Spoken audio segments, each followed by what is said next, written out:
नमस्कार, स्वागत है आपका मेरे कार्यक्रम रूबरू में। मैं विश्वेंदु जयपुरिया। मैं आपको बता दूं कि आज मेरे साथ प्रसिद्ध लेखक रतन वर्मा जी मौजूद हैं। इन्होंने 15 किताबें लिखी है, कई कविताएं लिखी है और बहुत सारे आलोचनाएं भी लिखी है। इनकी बिल्कुल एक अलग पहचान है। मैं आपको बता दूं कि बहुत कम उम्र में इन्होंने अपने पिता और अपने भाई को खो दिया था और इसी संघर्ष के दौरान अलग अलग शहर में भटकते हुए है हजारीबाग आ पहुंचे, जिसके बाद इन्होंने हजारीबाग को अपना ठिकाना बना लिया। हजारीबाग ने इन्हें अगर नाम दिया तो इन्होंने भी हजारीबाग को बहुत कुछ दिया है। तो इस पूरे सफर को आइए जानते हैं रतन वर्मा से। रतन वर्मा जी, आपका बहुत बहुत स्वागत है। धन्यवाद। सबसे पहले जानना चाहेंगे आप मूलतः कहाँ के रहने वाले हैं और हजारीबाग कैसे आए? क्योंकि मैंने सुना कि काफी परेशानियां हुई, पिताजी नहीं रहे, भाई नहीं रहे, उसके बाद आप किसी तरह यहाँ हजारीबाग पहुंचे थे। मैं मूलतः मुजफ्फरपुर का हूँ। वहाँ एक छोटा सा गांव है मधुबन, सिलोत मनियारी स्टेशन के पास में है वो। लेकिन बचपन में ही जब मैं 1 वर्ष का था पिताजी का निधन हो गया, तो फिर मुझे मामा के यहाँ आ जाना पड़ा। अब वो दरभंगे में, मामा वहाँ स्वतंत्रता सेनानी थे और सिटी बोर्ड में वाइस चेयरमैन थे उस समय में। तो वही हम सभी को ले आए, चारों भाई बहन को।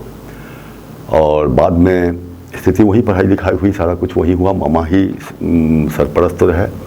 हालांकि बहुत ज़्यादा आय उनकी नहीं थी, फिर भी उन्होंने हम सभी भाई बहनों को बहुत अच्छे ढंग से रखा, पढ़ाया लिखाया। और उसके बाद शादी जब मैंने कर ली तो उसके बाद संघर्ष का दौर शुरू हुआ, क्योंकि नौकरी तो थी नहीं और शादी भी मैंने अपनी मर्जी से कर ली थी। तो इसका खामियाजा थोड़ा भुगतना पड़ा, परिवार से थोड़ा दूर होना पड़ा। तो सबसे पहले मैं देहरादून चला गया। देहरादून में वहाँ मेरे एक चचेरे ससुर थे, तो उन्होंने बुलाया और उन्होंने कहा कि उनका लाइमस्टोन की फैक्ट्री थी और उसका मार्बल का पहाड़ भी था।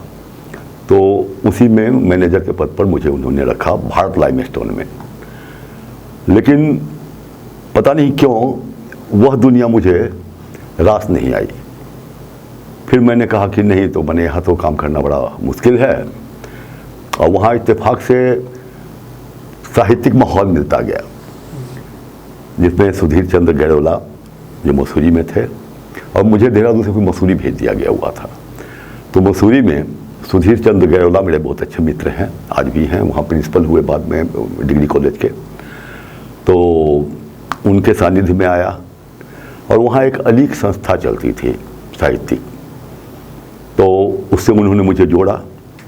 और चूँकि घर का माहौल जो मेरा था वो साहित्यिक था। मेरे जो सबसे बड़े भैया थे बहुत अच्छे कवि थे, कामेश दीपक नाम है उनका।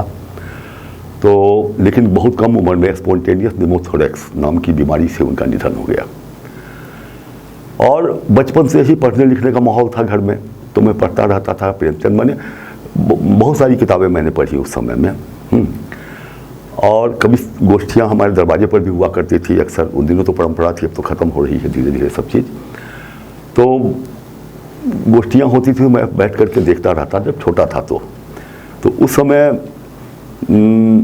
जब कभी लोग कविता बोलते थे और वाह वाह होता था उस पर, तो मुझे लगता था बचपन में ही कि दुनिया का श्रेष्ठतम इंसान कवि ही होता है, क्यों उसकी बोली पर वो कुछ लिखता है, कुछ बोलता है, तो मतलब उसको वाह वाह लोग करते हैं। तो मुझे लगा कि कवि बनना ज़्यादा अच्छा रहेगा। तो उस समय ही तुकबंदियाँ शुरू कर दी मैंने। जब छोटा था मैं, मुझे लगता है कि 7वां 8वां में, तो उस समय जिला स्कूल में पढ़ता था। तो एक किसलय नाम की पत्रिका निकलनी शुरू हुई थी। जिला स्कूल मधुबनी? नहीं, दरभंगा जिला स्कूल। तो उसका पूरा नाम था नॉर्थ ब्रुक जिला स्कूल, तो उसी में मैं था। तो उस समय किसलय एक पत्रिका निकलनी शुरू हुई थी उसी समय, जिस समय मैं था। तो उसमें कविताएं मांगी गई कि भाई कविता कहानी जो कुछ भी आप लिखते हैं, कोई जो बच्चा लिखता है वो दे, वो छपेगी कविता। अब मेरे में अंदर भी ललक आ गई और मैं भैया से जिद करने लगा कि भैया हमको कविता चाहिए। तो बंदी तो करता था, लेकिन मैं जानता था कि सब छपने वाली चीज़ तो है नहीं, ऐसे कुछ। तो भैया ने डांट दिया कि अगर तुमको कविता डालनी है तो खुद लिखो।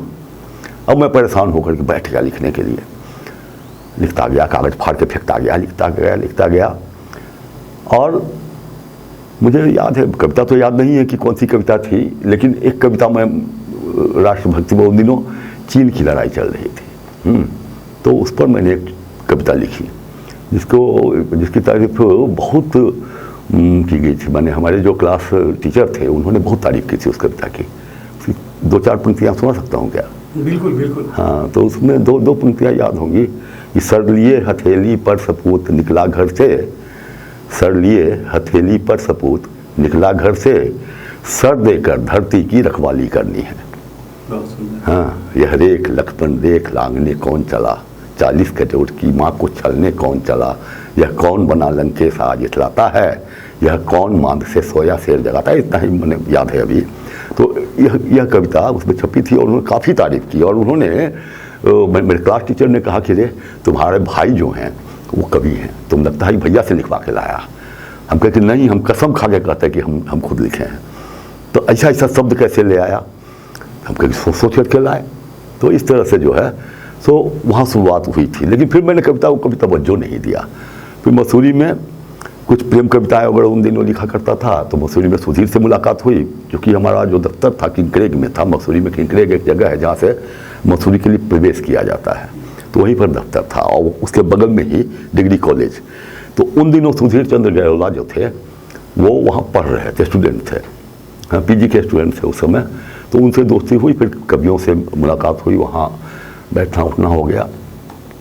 लेकिन मसूरी मुझे रास नहीं आया। पूछे क्यों नहीं आया? कि वहाँ इतनी ठंड, मैंने 12 महीने इतनी ठंड पड़ती थी कि क्या कहूँ। और रितेश उस समय 10 महीने का था, अक्सर बीमार पड़ जाया करता था। हाँ बेटा। और मेरी मामी जो, मैंने कहा कि मामा के यहाँ मेरा लालन पालन हुआ, तो मेरी मामी बहुत चिंतित रहती थी कि तुम मैंने इतनी दूर चला गया है, बच्चा है साथ में, कैसे रहता होगा, तुम लोग चले आओ, यहाँ कोई दिक्कत नहीं है। अंत में इतनी जिद कर दी। हाँ, तो फिर उसी समय मेरी जो दूसरी बेटी जो है वो पेट में आ गई हुई थी पत्नी के। तो हमने कहा कि भाई यहाँ तो हम लोग अकेले ही हैं मसूरी में, देहरादून में चाचा जी लोग हैं, लेकिन अब कितना उन लोगों को ये करेंगे, चलो लौट चलते हैं, फिर देखेंगे आगे क्या होता है। तो हम लोग हजारीबाग दरभंगा लौट आए। फिर दरभंगे में फिर एक बेटी भी हो गई, वहाँ रहने लगे। कुछ नौकरी सौकरी तो कुछ थी नहीं, अब करें तो क्या करें। इसी बीच में क्या हुआ कि मेरे साढ़ू हुआ करते थे यहाँ हजारीबाग में, वो एसपी थे यहाँ।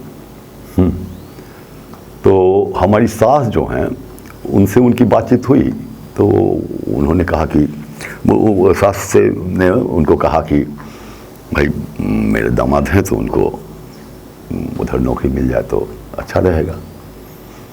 तो उन्होंने कहा अच्छा भेज दीजिए। तो हम लोग यहाँ चले आए। और वही उसी समय में वो एक कोलियरी थी यहाँ पर, नरेश देव की कोलियरी थी, वो जगेश्वर कोलियरी। तो मुझे उन्होंने उसमें नौकरी लगवा दी।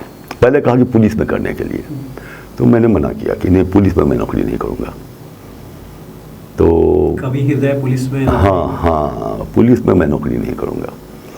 तो उन्होंने कहा कि, उन्होंने नहीं कहा, मतलब उनकी पत्नी ने कहा, माने हमारी पत्नी की जो मेरी बहन थी उन्होंने कहा कि अच्छा ठीक है, तो मतलब मंजू करेगी, मंजू मेरी पत्नी का नाम है, मंजू करेगी, पूछिए। तो हमको पूछना कुछ नहीं है, उसकी मर्जी है, वो मेरी पत्नी है, इसका मतलब ये थोड़ी है कि मेरे अधिकार में है वो, अगर वो करना चाहेगी तो करेगी।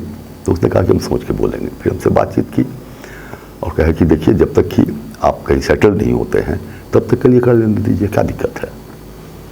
उस समय तो नौकरी इन लोगों के हाथ में था, तो फिर उसने यहाँ नौकरी शुरू कर दी। तो कोलियरी से हम लोग यहाँ चले आए, यहाँ आगमन हो गया, नौकरी हो गई, एक सेटलमेंट सा हुआ, थोड़ा मैंने क्या कहते हैं पाँव पसारने की जगह मिली। उसके बाद जो है मतलब कुछ दिनों के बाद मेरे बड़े भैया जो कवि थे, तो हमने कहा कि भैया चलिए देखिए हम कैसे रहते हैं। तो भैया भाभी को लेकर के हम आ गए यहाँ, और यहाँ का माहौल मुझे ठीक नहीं लग रहा था, न किसी से जान न पहचान, कौन यहाँ लेखक हैं क्या है कुछ मालूम नहीं था। तो जब भैया यहाँ आ गए तो मतलब मैंने उनको लगा कि हजारीबाग में ऐसा तो है नहीं कि कोई साहित्यिक माहौल नहीं होगा। तो उन्हें तलाश करना शुरू किया कि भाई कहीं कुछ मिल जाए। तो इसी बीच जिस क्वार्टर में हम रहते थे उसके तीसरी मंजिल पर, आप जानते होंगे उनको, अशोक आर्टिस्ट हैं, पीटीसी में काम करते थे। अब तो शायद रिटायर हो गया, पता नहीं, मुझे याद नहीं है, पता नहीं है। तो उनके पास अक्सर बैठा करता था, वही कलाकार हृदय आदमी थे, तो बैठता था, वो पेंटिंग करते थे, हम लोग गपशप करते थे, मैं कविता कभी कभी सुनाया करता था उनको। तो उनके यहाँ एक किताब मिली, वो इतनी मोटी किताब थी और शायरी की किताब थी वो। तो उसके लेखक थे महेंद्र नाथ सायक। मैंने पता देखा उनका तो हजारीबाग का था, डालापार। शायरी पढ़ी तो बहुत अच्छी शायरी थी। तो फिर मैं किताब लेकर भैया के पास आया, मैंने कहा भैया देखिए महेंद्र नाथ सायक जो हैं उनकी एक किताब मिली है, हजारीबाग के हैं। तो बोले चलो मिलेंगे उनसे। मैंने वो चाह रहे थे कि इस माहौल में थोड़ा सा घुले मिले। तो हमने रिक्शा से लेकर के वो अगर नाला पार गए, खोजते खोजते उनके यहाँ पहुँचे। वो अंदर से निकले तो मैंने, भैया ने कहा कि आप तो कविताएं लिखते हैं, आप तो कवि हैं। गुस्सा हो गया, नहीं वो कवि होगी मैं, सब कुछ छोड़ दिया मैंने, यहाँ एक ही कवि रहता है, भारत है आर्यभट्ट। मैंने बड़ा आश्चर्य लगा कि भाई मैं इनके यहाँ आया हूँ, न बैठने के लिए कहा, न कुछ कहा, न चाय पानी। उन्होंने कहा अच्छा ठीक है, तो भारत यावर कहाँ रहते हैं? तो उन्होंने कहा जाइए वहाँ कौन जगह है वो, जामा मस्जिद रोड में भारत प्रिंटर्स है, वही उनका प्लेस है, वहीं बैठते हैं वो। हम लोग जिस रिक्शा से आए थे उसी रिक्शा से लौट गए, वहाँ पहुँचे तो भारत यावर से मुलाकात हुई मेरी। तो हम लोग फिर वहाँ से निकले, घूमते घूमते घर पहुँच गए और काफ़ी बातचीत हुई और एक परिचय हुआ भारत यावर से, भैया का। और तो एक दिन बैठे हुए थे तो भैया भी कविता सुना रहे थे, भारत जी भी कविता सुना रहे थे। तो भारत जी के मुंह से निकला, रतन जी आप भी कुछ करते होंगे। भैया मैंने दीपक जी के आप जो हैं भाई हैं तो जरूर कविता उविता लिखते होंगे। हमने कहा नहीं हम तो नहीं लिखते हैं। तो भैया बोले लिखते हो, संकोच मत करो, बोलो। तो एक कविता पहचान शीर्षक से छोटी सी थी, तो मैंने सुनाई।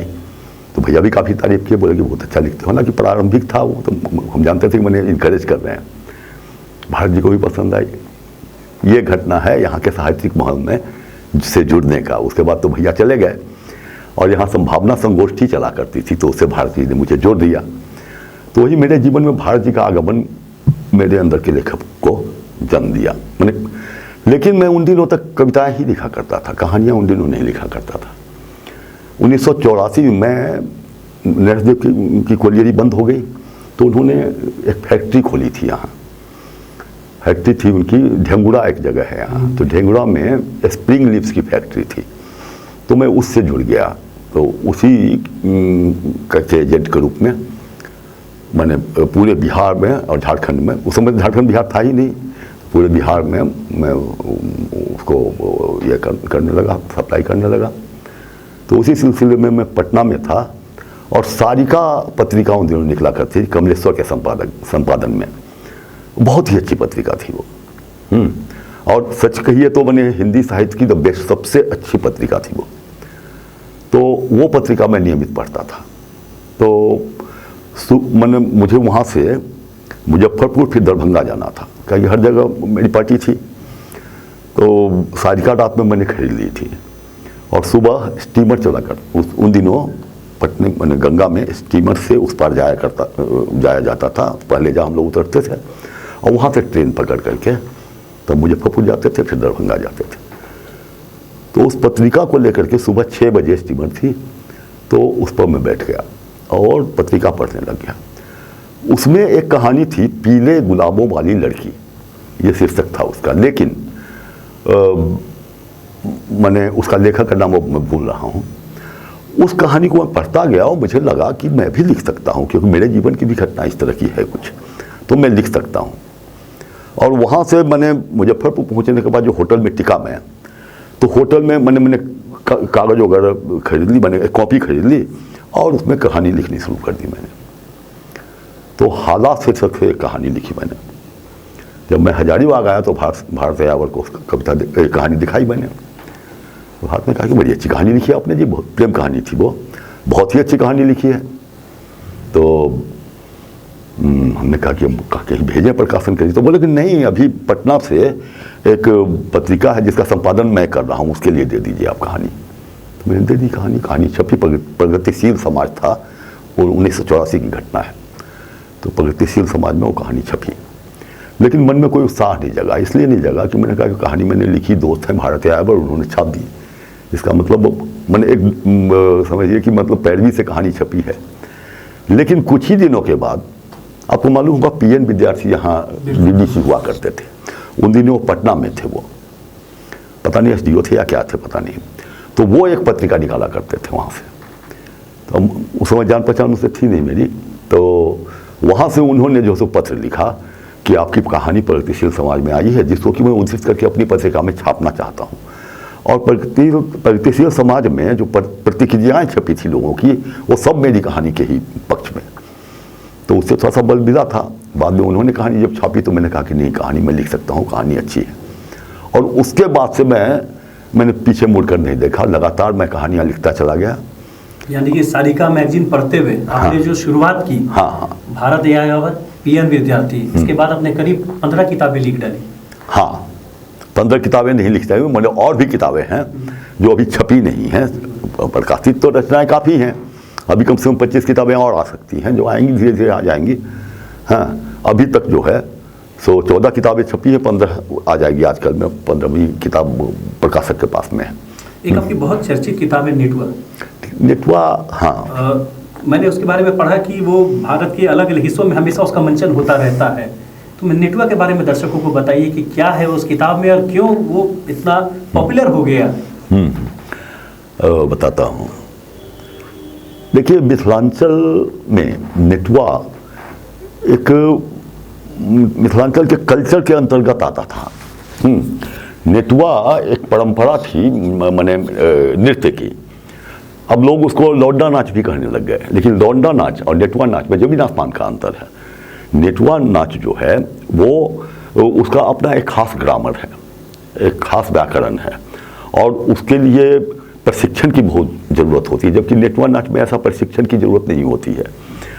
तो दरभंगा में होली के समय में या गांव में जब छठी चिल्ला होता था तो नेटवा डांस नाच हुआ करता। उस समय तो मनोरंजन के और साधन थे नहीं, सिनेमा था तो महंगा पड़ता है, 10 आना 8 आना की भी टिकट जो है वो ही महंगी होती थी, लोगों के लिए मुश्किल था।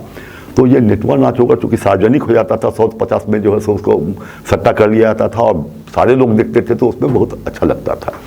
तो ये जो नेटवा का जो जीवन था, लोगों को मनोरंजन तो देता था वो, लेकिन अपना जो उसका जीवन था वह जो है बहुत ही दयनीय था आर्थिक दृष्टि से। दर्द को आपने हाँ, उसी दर्द को मैंने तो सबसे पहले मैंने कहानी लिखी। नेटवा का भी बड़ा ही रोचक घटना है, जरूर जानना चाहेंगे। हाँ, वो कहानी जब मैंने लिखी तो उन दिनों रविवार पत्रिका निकला करती थी कलकत्ता से, आनंद बाजार पत्रिका की वो पत्रिका थी, जिसमें हरिवंश जी जो हैं वो उप संपादक हुआ करते थे। तो और दीपावली भी शशांक उसका निकलता था। तो उसमें मैंने भेज दी कहानी, वहाँ से स्वीकृति पत्र भी आ गया। उसमें छपना बहुत बड़ी बात हुआ करती थी, दीपावली भी शशांक में स्वीकृति पत्र भी आ गया। लेकिन कुछ ही दिनों के बाद कहानी लौट के आ गई और एक पत्र लगा हुआ था उसमें कि बहुत अफसोस के साथ मुझे कहानी लौटानी पड़ रही है, क्योंकि आगे से जो है माननीय पत्रिका इसी अंक से बंद हो रही है। और पत्र हरिवंश जी का ही था, उन्होंने ही लिखा था। और उसी के आधार पर हरिवंश जी से मेरा परिचय भी हुआ। यहाँ आया जब तो उन्होंने मुझसे संपर्क किया। तो खैर, तो बहुत निराश हुआ मैं।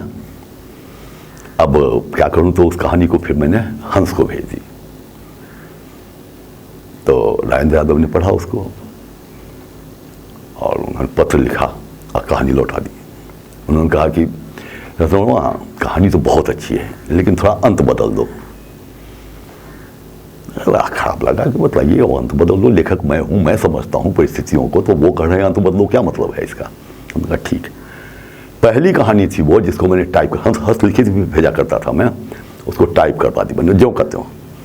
और उसमें एक लेटर लगा करके मैंने राजेंद्र यादव को भेज दिए और कहा कि भाई इसमें जो आपने कहा था कुछ परिवर्तन तो मैंने किया, आप देखिए तो कैसी है कहानी। वहाँ से लंबा पत्र आया, क्या वाह लाजवाब कहानी है, ये है वो है करके जो है उन्होंने लिखा। फिर मैंने उनको जवाब दिया कि भैया कहानी वही है। नहीं, पहले कहानी छपने दी मैंने, कहानी छप गई 90 में, तो मैंने उनको पत्र लिखा कि भाई कहानी तो जो की त्यों, मैंने खाली सिर्फ टाइप करवा दी तो आपको कहानी बहुत अच्छी लग गई। तो फिर लिखा उन्होंने पत्र कि नहीं मैं अपने स्टैंड पर कायम हूँ, मैंने जो होता है। खैर ये बात हो गई। तो उसके बाद जो है एक कहानी मैंने लिखी, वो मिथिलांचल की ही पृष्ठभूमि थी, गुलबिया शीर्षक से, और उसमें मैंने डूब कर लिखा। मतलब लगे कि मतलब मैं वही गुलबिया हूँ। और लिखते लिखते लिखते लिखते वो 36 फुल स्केप की हो गई। अब मेरे साथ संकट कि भाई इतनी लंबी कहानी कौन छापेगा। हंस को भेजी, लिखा उन्होंने यार इतनी लंबी कहानी तो नहीं छाप सकता हूँ, लौटा दिया उन्होंने। उसके बाद फिर एक साक्षात्कार पत्रिका भोपाल से निकलती है, उसको भेजी मैंने कहानी। वहाँ से भी हरि भटनागर थे उसके संपादक, वहाँ से भी लिखे कि भाई हमारे साथ जो है सो ये दिक्कत है कि हमारे पास इतने पृष्ठ नहीं है इस कहानी को देने के लिए, इसलिए नहीं, कहानी तुम्हारी बहुत अच्छी है। लौटा दी उन्होंने। अब क्या करूं।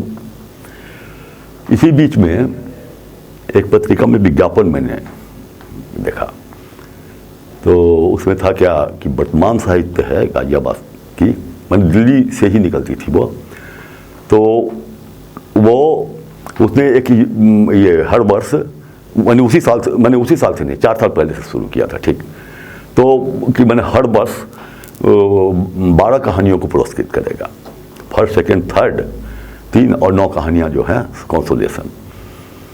तो मेरे मन में आया कि चलो इसी को भेज दो।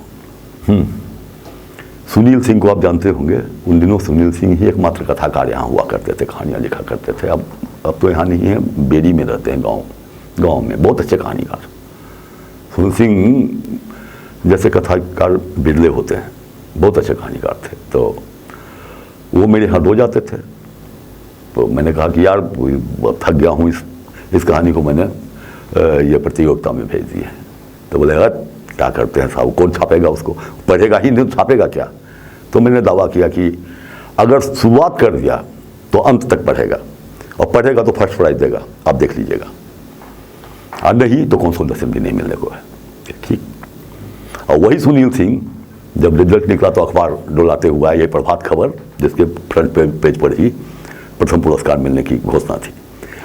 तो मैंने भी प्रसंग बस ये बताऊं मैं कि कैसे उत्साह बढ़ता चला गया, ये मैं बता रहा हूं कि मतलब भारतीय आवर ने छापा, फिर पीएन विद्यार्थी ने उसी कहानी को छापी, फिर जो है हंस ने कहानी को छापी, तो हंस ने लगातार कहानियाँ छापनी शुरू कर दी मुझे, फिर धर्मयुग ने कहानियाँ छापनी शुरू कर दी। तो इस तरह से धीरे उत्साह बढ़ता गया और मैं नियमित लेखक हो गया, और मैंने ये कर लिया कि एवरी डे मुझे लिखना है। और जीवन का इतना लंबा चौड़ा अनुभव था कि मुझे लगता है कि कई जन्म लेने के बाद भी उसको मैं मतलब पूरा नहीं कर पाऊंगा उस अनुभव को। मैं एक बार फिर नेटवा पर आऊंगा, क्योंकि हाँ। वो बहुत चर्चित आपकी किताब रही है। मैंने कहीं पढ़ा है कि दिल्ली साहित्य अकादमी में उसका कई बार मंचन हुआ। हाँ, नहीं बहुत मंचन हुआ। जब ये कहानी आपकी छप गई तो कैसा सम्मान आपको मिला, अब बता रहा हूँ, कितने पत्र आए, कितनी प्रशंसा हुई आपकी? उसकी प्रशंसा तो खड़ी, बहुत सारे पत्र भी आए, और खुद राजेंद्र यादव ने बाद में पत्र लिखा कि भाई तुम्हारी कहानी पर तो जो है सो मतलब चारों तरफ से ये चर्चाएं हो रही हैं। इसी बीच NK शर्मा एक दिल्ली के हैं, एक्ट वन आर्ट ग्रुप उनकी संस्था है, बहुत ही प्रसिद्ध संस्था है वो। तो उनका एक पत्र आया मेरे पास, बिल्कुल नया था मैं उन दिनों, तो मैंने कुछ भी नहीं जानता था कि कैसे क्या होता है, कैसे एग्रीमेंट होता है, ये होता है वो। तो उनका एक पत्र आया मेरे पास में, कहा कि रतन वर्मा जी, नेटवा आपका जो नाटक है उसका मैं मंचन करना चाहता हूँ, तो आप मुझे परमिशन दे दें। मेरे पास पोस्ट कार्ड हुआ करता था, पोस्ट कार्ड पर ही मैंने लिखा कि नहीं आप स्वतंत्र आप इसका मंचन कीजिए। पोस्ट कार्ड पर ही लिख के मैंने भेज दिया। बाद में हंसी भी उड़ी मेरी जब वहाँ गया मैं, तो हुआ क्या कि उसका मंचन उन्होंने किया, और 50-60 मंचन किया उन्होंने, और उसके नायक थे मनोज वाजपेयी। उसमें मनोज वाजपेयी थे, सौरभ शुक्ला जो आज हैं फिल्मों में बहुत चर्चित हैं, वो थे। ये बहुत अच्छे डायरेक्टर हैं अरविंद बब्बल, ये थे अनीस जिसने दिल पे मत ले यार फिल्म बनाई थी, वो थे। ये तमाम लोग थे, मैंने बड़े बड़े लोग थे उसमें, और उन्होंने मंचन किया, फिर भी मेरे पर कुछ असर नहीं, नाटक हुआ कोई बात नहीं। फिर उसके बाद जो है तो मेरे पास पत्र आया उनका कि रतन वर्मा जी आपका नाटक तो बहुत प्रसिद्ध हुआ है, और दशक में, एक दशक के अंदर 6 नाटकों का जो चयन होता है पूरे देश में साहित्य कला परिषद के द्वारा, उसमें आपके नाटक को भी रखा गया है और उसको प्रथम स्थान पर रखा गया है। सो आप दिल्ली आइए, आपका सम्मान हम लोग करना चाहते हैं। उस समय तक सम्मान फमान कुछ जानते ही नहीं थे, अब सम्मान करना चाहते हो, सम्मान माने अब क्या है क्या नहीं हम नहीं जानते थे। एक समझिए कि मैंने बचकाना जैसी स्थिति थी मेरी। खैर, तो मैं गया वहाँ, लोगों ने हाथों हाथ लिया, काफ़ी सम्मान किया। फिर मंचित हुआ, राजेंद्र यादव भी आए हुए थे, उन्होंने भी बहुत मैंने पीठ थपथपाई, बच्चे जैसे थे ही हम, तो पीठ थपथपाई और कहा कि भाई तुमने तो कमाल कर दिया। और उस नाटक का ये रहा, मनोज वाजपेयी ने लिखा था कि नेटवा नाटक ने ही मुझे प्रमोट किया। मैंने अपने इंटरव्यू में कहा था, खैर जो हो मैं तो नहीं जानता हूँ, लेकिन जैसा कि उन्होंने खुद कहा। तो और जब मैंने नाटक देखा तो मेरे दिमाग में आया कि मैंने तो इतना सोचा ही नहीं था कि मैंने इसमें इतनी गंभीरता है। और उसके बाद जब मैं वहाँ से लौटा तो मेरे मन में एक बात रही कि नाटक में ये कहानी जो है उसमें तो नेटवा के एक पक्ष को मैंने सामने रखा है, लेकिन उसका तो व्यापक है पृष्ठभूमि, और इसकी एक पूरी परंपरा रही है, बल्कि पारिवारिक परंपरा रही है, तो क्यों ना इस पर उपन्यास लिखा जाए। तो फिर उसी समय से मैंने उपन्यास लिखना शुरू कर दिया, जो कि अभी 19 में वो छप करके आया है, 400 पेज का उपन्यास है। अब जो नाटक हो रहा है उसके बाद दिलीप गुप्ता एक हैं, तो उन्होंने परमिशन मांगा, तो मैंने दे दिया। तो उसका मंचन होना शुरू हुआ, और मंचन होते होते ये 8वां ओलंपियाड में इसका सिलेक्शन हुआ, और सिलेक्शन होने के बाद यहाँ खेला गया। अब विदेशों में निर्णय के लिए गया हुआ है, पता नहीं क्या होता है। आपकी कई किताबों की चर्चा होती है, उसमें एक बबूल भी है। कहा जाता है कि आपने अपने संघर्ष के दिनों की कहानी उसमें पूरी उतार दी है। देखिए, संघर्ष 2 तरह के होते हैं। पहला संघर्ष तो ये होता है कि हम अपने तया झेलते हैं, जैसे कि आर्थिक दिक्कत है, लेकिन जो एक लेखक होता है उसकी दृष्टि व्यापक होती है, और वो व्यापकता पूरे समाज को देखता है, पूरे देश को देखता है। तो बबूल जो संग्रह है मेरा, कुल 12 कहानियाँ हैं उसमें, तो उसमें मैं भी उपस्थित हूँ, मेरे आस पड़ोस भी उपस्थित हैं। मूल बबूल कहानी जो है वह एक रैना नाम की लड़की के जीवन पर है वो, और उसका गजब का संघर्ष है, और संघर्ष से टूटते टूटते टूटते टूटते टूटते अंत में वो हत्यारीन हो जाती है, और यहाँ तक कि अपनी बेटी की भी हत्या कर देती है। वो कहानी लंबे कैनवास की है, उसको पढ़ेंगे तब पता चलेगा। अब उसको कितना समझाएं हमने यहाँ पर, लेकिन वो कहानी बहुत ही पाखी में छपी थी, बाद में संग्रह में आया, और वह कहानी इतनी चर्चित हुई, इतने लोगों ने पसंद किया कि मैंने मेरी 2 कहानी, एक तो ये जो मैंने स्त्री विमर्श की कहानी है, और एक कहानी है जाड़े में बरसात। उसमें भी एक स्त्री की ही कहानी है, एक बच्ची की कहानी है कि किस तरह से वो मैंने माँ बाप के मर जाने के बाद वो कितना संघर्ष करना पड़ता है, और किस तरह अंत में संघर्ष करते करते ही दम तोड़ देती है। तो ये दोनों कहानियाँ मेरी बहुत लोगों ने पसंद की और चर्चित किया, दोनों ही पाखी में छुपी थी। हजारीबाग को शुरू से ही इंटेलेक्चुअल सिटी कहा जाता है। हाँ। लेकिन आप और भारत यायावर जी ने जो साहित्य की जो एक जान फूकी है हजारीबाग में, अगर चर्चा होती है, साहित्यकार का नाम आता है, तो आप 2 का पहले नाम आता है। तो कितना लगता है कि हजारीबाग एक साहित्य में कितना समृद्ध हो गया है पहले की तुलना में? जब आप हजारीबाग आए थे तब, और साहित्यकारों की जो नई पूरी टीम आ गई है, कितना समृद्ध दिखता है आपको हजारीबाग इस क्षेत्र में? देखिए, वो जो नाम है इंटेलेक्चुअल सिटी, उसको ये सार्थक कर रहा है। जी बिल्कुल, लेकिन एक चीज़ और भी है। शुरुआती दौर में जब मैं यहाँ आया था तो उस समय यहाँ का जो साहित्यिक माहौल था वो बहुत ही अच्छा था, लेकिन हजारीबाग की पहचान राष्ट्रीय स्तर पर उस हद तक नहीं थी। भारत यहाँ पर छप रहे थे लेकिन, और लोग राष्ट्रीय स्तर पर नहीं थे। एक प्राणेश कुमार थे, वो भी ठीक ठाक थे, कविताएं वगैरह उनकी छप रही थी। तो आज क्या हुआ है कि वो माहौल ख़त्म हुआ है, लोगों का मिलना जुलना कम हो गया है, गोष्ठियाँ कम हो गई, नहीं हो रही हैं, लेकिन साहित्यिक काम बहुत हो रहे हैं। और जिसके कारण से जब मुझे याद है कि राजेंद्र यादव हजारीबाग आए थे, रमनिका गुप्ता ने एक फंक्शन किया था यहाँ मैंने, तो उसमें राजेंद्र यादव आए हुए थे।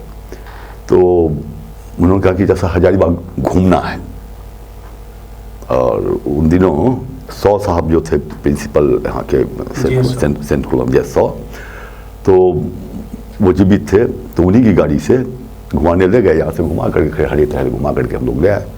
बोले यार रतन, इतना ही छोटा है हजारीबाग, हम लोग तो वहाँ समझते हैं कि दिल्ली जैसा शहर होगा। हमने कहा बस इतना ही छोटा है। तो उन्होंने कहा, इस बात को माना कि छोटे शहर से जितना काम होता है, मैंने रचनात्मक काम हो सकता है, बड़े शहरों में नहीं।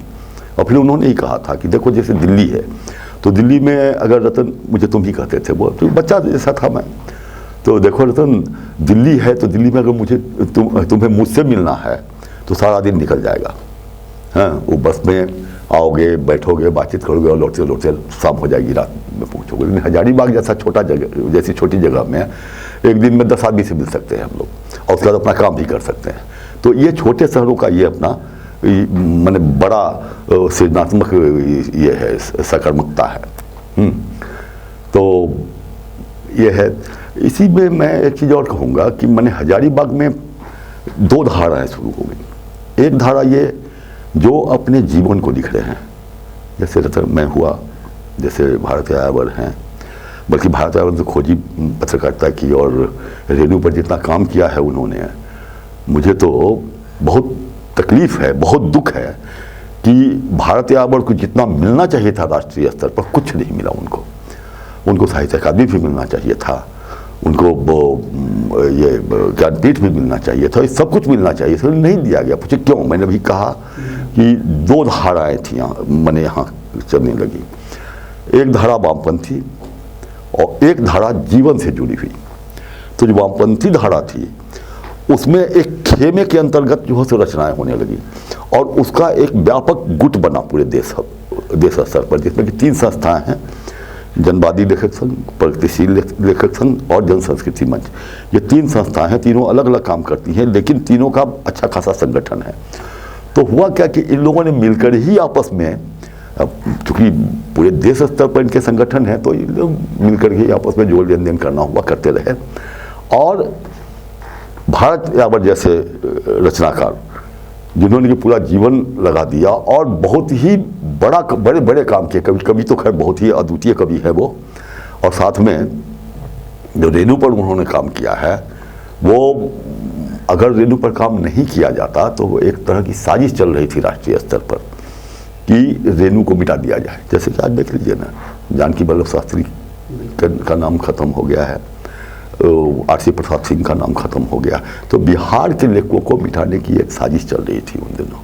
राजेंद्र प्रसाद सिंह कहाँ गए, जो कि नवगीत के मतलब प्रवर्तक है वो लोग, नचिकेता कहाँ चले गए। तो इन लोगों को धीरे धीरे मिटा दिया गया। तो भारत यायावर ने जब रेणु पर काम शुरू किया तो उस समय यह साजिश चल रही थी, और जब भारत यायावर ने काम करना शुरू किया, उनकी किताबें आने लगी उन पर, तब धीरे धीरे रेणु फिर से जीवित हुए। और जीवित तो थे, लेकिन फिर से बने पूरी मतलब क्या कहें, पूरी शक्ति के साथ उभर कर सामने आए। और यह बहुत बड़ा काम उन्होंने किया है। फिर महाबोधि प्रसाद द्विवेदी पर उन्होंने काम किया है।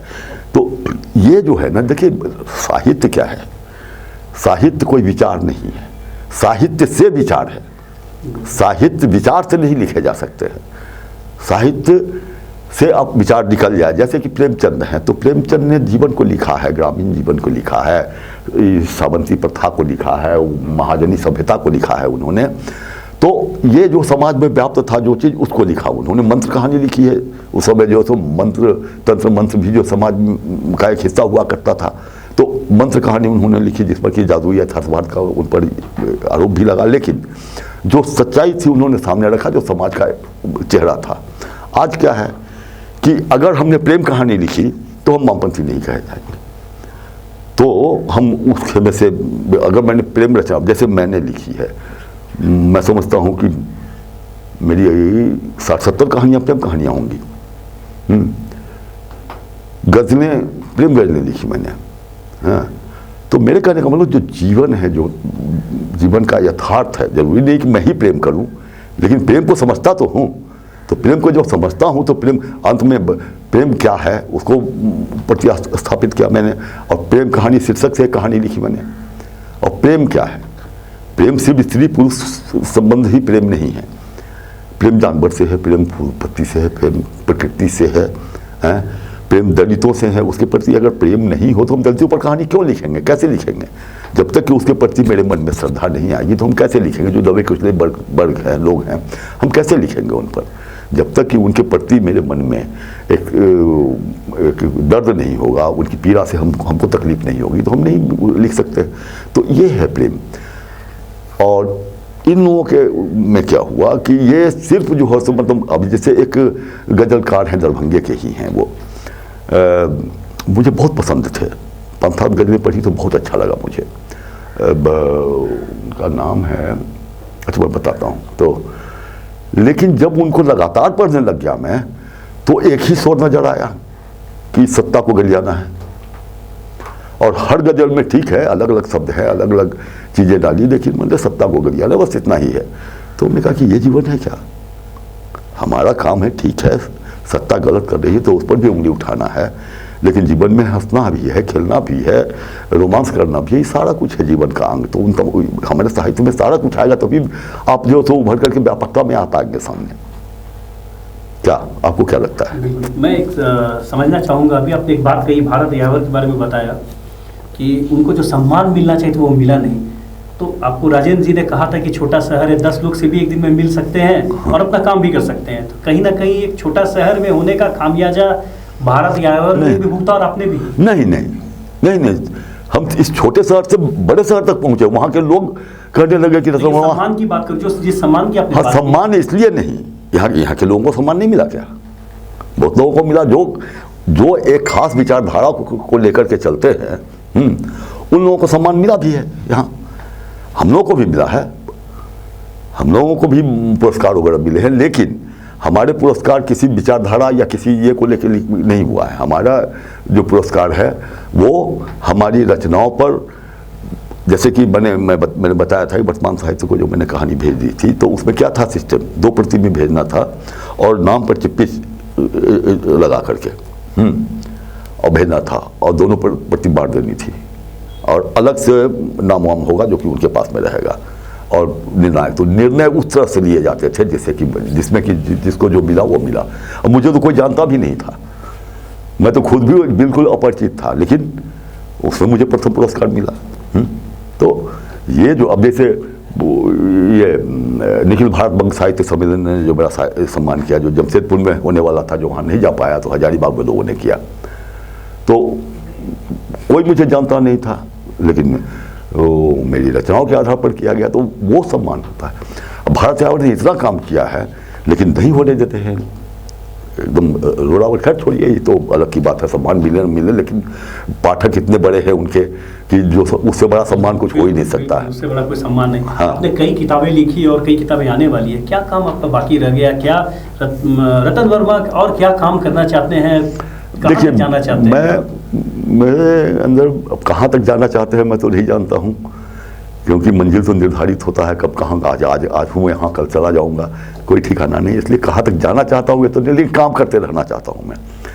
तो काम में एक उपन्यास लिख रहा हूँ, दो उपन्यास में लगातार लिख रहा हूँ, और दोनों साथ साथ काम चल रहे हैं। कभी एक दिन इस पर काम करता हूँ, एक एकलव्य। द्रोणाचार्य के विषय में लोगों ने बहुत अजीब भ्रांति फैला दी थी कि अंगूठा काट लिया उन्होंने, और ऐसे कहीं गुरु होते हैं, इस तरह की बातें।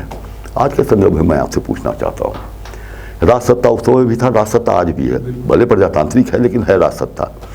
आज अगर आप या मैं या ये बिना लाइसेंस के रिवॉल्वर चलाना शुरू कर दें तो क्या हासिल होगा मेरा? सजा मिलेगी? बिल्कुल। हैं, सजा मिलेगी ना। उस समय में भी एकलव्य को राज सत्ता से जो है सो संरक्षण प्राप्त नहीं था, जैसे कि यहाँ की पुलिस को या फिर जो है सो सेना को संरक्षण प्राप्त होता है, तो वो रिवॉल्वर रख सकते हैं, वो भी बिना मतलब का नहीं चला सकते हैं। तो वो ट्रेनिंग भी लेना हो तो ट्रेनिंग के लिए भी आपको राज सत्ता की सहमति चाहिए, उसको वो नहीं मिला हुआ था। ऐसी स्थिति में अगर आप कर रहे हैं, कल को कुछ भी कर सकते हैं आप। जैसे यहाँ उग्रवादी हैं, आतंकवादी हो तो बंदूक चला रहे हैं, उनको गोली मार दी जाती थी, है कि नहीं मार दी जाती है। तो ये विषय मेरे दिमाग में था, तो उस पर मैंने लिखा, लगभग 100 पेज के आसपास लिख चुका हूँ, कुछ और लिखना है। एक ये, और एक विषय है कैकसी। पूरा रामायण आप देख जाइए, कैकसी जो है रावण की माँ, तो विश्रवा की पत्नी हुई वो, तो विश्रवा की दूसरी पत्नी है वो। तो कैकसी के जो पिता थे माल्यवान, तो हुआ ये था कि इंद्र ने जो है लंका बनवाया था सची के लिए। सची इंद्र की जो पत्नी हुई, हुआ ये था कि वो लोग भ्रमण के लिए आए थे धरती पर, तो उन्होंने जो उस दृश्य को देखा वहाँ का, श्रीलंका जहाँ है, तो वहाँ 3 पर्वत हैं। तो वहाँ पर सची ठहर गई, हरियाली वगैरह देखी, बोली बहुत खूबसूरत जगह है, यहाँ हम लोग रहते तो अच्छा होता। तो इंद्र ने जो है सो कहा कि ठीक है। तो उन्होंने विश्वकर्मा को कहा कि यहाँ एक अनूठा महल बनाओ। तो विश्वकर्मा ने उस महल को बनाया। महल को बनाने के बाद अब बना ही रहा था, तब माल्यवान, माली और श्रीमाली, ये तीनों जो हैं सो घूमते हुए निकले। ये तीनों मैंने राक्षस कुल के थे। तो देखा तो बड़ा खूबसूरत है, तो कहा कि नहीं, इस पर तो हमारा राज होगा। और उन्होंने जो है सो विश्वकर्मा को मार मुँह के भगा दिया, और तो इन्होंने अपना राज्य कर लिया। तो इंद्र से लड़ाई हुई उसकी, और इंद्र को हरा दिया उन्होंने, जो मतलब शास्त्र कहते हैं। उसके बाद जो है सो विष्णु फिर आए और उसका मार मुँह के भगाए। तो इसमें जो है सो ये जो है क्या नाम है, अरे कैकसी के पिता जो है सो समुद्र में चले गए, और वहाँ रहने लगे समुद्र में। और इस तरह से खैर जो है लंबी घटना है, वो तो कहेंगे तो मैंने शाम हो जाएगा। तो उसमें जो कैकसी का जो हट है कि किसी तरह लंका हमारे पिता के पास आ जाए, उसी हट ने जो है सो रावण को तैयार किया। और फिर पूरे रामायण आपके सामने है, पूरा रामायण। तो इस विषय को लेकर के उपन्यास में लिख रहा हूँ। मुझे लगता है काफ़ी मोटा हो जाएगा, लेकिन फिर संतोष होगा जब पूरा हो जाए। तो फिलहाल ये है, ये दो काम पूरा हो जाता तो संतोष होता। 28 साल का एक युवा हजारीबाग आ जाता है, सपने कई लेकिन ठोस कुछ भी नहीं। लेकिन आज की अगर मैं बात करूं तो आपने काफ़ी कुछ नाम कमा लिया, लोग आपको राष्ट्रीय स्तर तक पर जानते हैं, बड़े साहित्यकार में आपने अपना नाम दर्ज करा लिया। लेकिन अगर मैं रतन वर्मा से बात करूं तो इन पूरी उपलब्धियों पर कितना संतुष्ट पाते हैं खुद को आप? देखिए, मैं जब संतुष्ट हो जाए तो सब खत्म है, फिर तो कुछ भी नहीं है, फिर कुछ करना ही नहीं है। मैंने हमेशा मेरा एक साक्षात्कार आया था, तो जिसमें मैंने कहा था, मैंने पत्रिका में छपी थी वो, तो उसमें मैंने कहा था कि प्रत्येक रचनाकार चाहे कितना बड़ा भी क्यों ना हो, अपनी हर नई रचना के साथ नवोदित होता है। यही वजह है कि प्रारंभ में लिखी हुई रचना बहुचर्चित हो जाती है, अब बाद की लिखी हुई रचना चर्चित नहीं हो पाती है, क्योंकि नवोदित होता है वो। और हम रोज अपने आप को नवोदित मानते हैं, और जब भी किसी रचना में हाथ लगाते हैं तो हम समझते हैं ये पहली रचना कर रहा हूँ मैं। हाँ, और जब जिस दिन संतुष्ट हो गए उस दिन तो खत्म हो गया, फिर उस दिन कुछ भी नहीं करना है। आप देखिए, मैं आपसे ही प्रश्न पूछ देता हूँ, आप किसी अखबार में थे, शायद अंग्रेजी के किसी अखबार में थे, वहाँ संतुष्ट होते तो वहीं पर रह जाते, फिर वहाँ से आप निकले, फिर यहाँ तक हैं, फिर इससे आगे कहाँ जाएंगे ये आपको भी पता नहीं है, लेकिन हो सकता है इससे भी बहुत आगे जाएं। तो खैर ये मेरी शुभकामना तो है। एक बहुत महत्वपूर्ण सवाल है कि आपने अपने स्कूल के समय का बताया कि आप काफ़ी पढ़ते थे। आपने जब नौकरी किया और जब आप मुजफ्फरपुर और कहीं जा रहे थे तो आपने रास्ते में सारिका मैगजीन को पढ़ा। पढ़ने की जो ये हैबिट थी ये आपको आज यहाँ तक ले आई, लेकिन आज के युवा है, आज के जो छात्र है, रीडिंग हैबिट नहीं है, तो उन्हें आप क्या कहना चाहेंगे? नहीं है, नहीं तो वो सिर्फ सर्टिफिकेट लेना चाहता। जैसे कि मैंने उस दिन अभी विमल जी ने बुलाया था मुझे मार्कम कॉलेज में हिंदी दिवस में, तो वहाँ मैंने ये बात कही थी कि मैं कौन हूँ। जितने छात्र थे सबों से मैंने पूछा कि आप मुझे जानते हैं। विमल जी ने भले ही मेरा परिचय दिया है, लेकिन मैं साहित्यकार हूँ, आप जानते हैं? तो एक आध बोला कि हाँ जानते हैं। हमने कहा आपने मेरी कितनी रचना पढ़ी है? मैं आपके बगल में रहता हूँ, आपके घर में रहता हूँ, आपके शहर में रहता हूँ, आपने कितनी रचना पढ़ी है? चुप। हमने कहा मैं दावे के साथ कह सकता हूँ कि आपने एक भी रचना हमारी नहीं पढ़ी है। और यह दुर्भाग्य है हमारे शहर का या एजुकेशन सिस्टम का कि हिंदी विभाग में मैं बात कर रहा हूँ, पूरा देश मुझे जानता है और हमारे ही शहर के हमारे छात्र नहीं जानते। और छात्र की बात क्या करूँ, शिक्षक नहीं जानते, क्योंकि शिक्षक भी जो है सो कोर्स को पढ़ा वही उस पर पढ़ा रहे हैं या अगली पीढ़ी में उसको ट्रांसफर करते चले जा रहे हैं। अद्यतन क्या लिखा जा रहा है, आज मैंने समकालीन क्या रचनाशीलता है, उसके बारे में न वो खुद जानते हैं न बच्चों को पढ़ाना चाहते हैं। तो ये दुर्भाग्य है देश का, और हिंदी साहित्य का सबसे बड़ा दुर्भाग्य है। आज क्या स्थिति हो गई है, किताबें खूब छप रही हैं, बिजनेस खूब हो रहा है, खूब पैसे लोग कमा रहे हैं, लेकिन किताबें जा कहाँ रही हैं? अब यही रतन वर्मा को तो आप कहानीकार के रूप में जानते हैं। यही तो किसी दुकान से किताब मेरी खरीद के ले आई तो नहीं मिली। क्यों? फंड पर नज़र रहती है कि सरकारी फंड आने वाला है, बस तुरंत जो है किताब छापा उन्होंने और उसके बाद जो है सो घूम करके लाइब्रेरी सप्लाई कर दिया। लाइब्रेरी में जाके डंप हो गया। आप जाकर के माने बड़ी से बड़ी लाइब्रेरी में आप जाकर के देख लीजिए, बंडल के बंडल ठूसे हुए हैं, माने खोला तक नहीं गया है। ये स्थिति है किताबों की। तो क्या लिखेंगे हम लोग? जो पत्र पत्रिकाओं में छपे उसी से चर्चित हैं। किताबें जो आ रही हैं तो किताबें कितने लोग पढ़ते हैं? अरे हम लोग लेखक है या रुचि है हमारी तो खोज खाज करके पढ़ लेते हैं, लेकिन हम भी कहाँ पढ़ रहे हैं? अब तो कहीं तो मैंने महासमुद्र है, उसका जो एक बूंद पानी भी नहीं पढ़ पाए हम लोग, जबकि चाहते हैं कि हमें मिले, लेकिन नहीं मिलता। चाहेंगे आप ऐसे ही ऊर्जावान बने रहें, ऐसे ही काम करते रहें। बहुत बहुत धन्यवाद कि आप यहाँ आए और कीमती समय हमें दिया। तो ये थे रतन वर्मा जी। अगली बार फिर मिलता हूँ किसी नए अतिथि के साथ। धन्यवाद।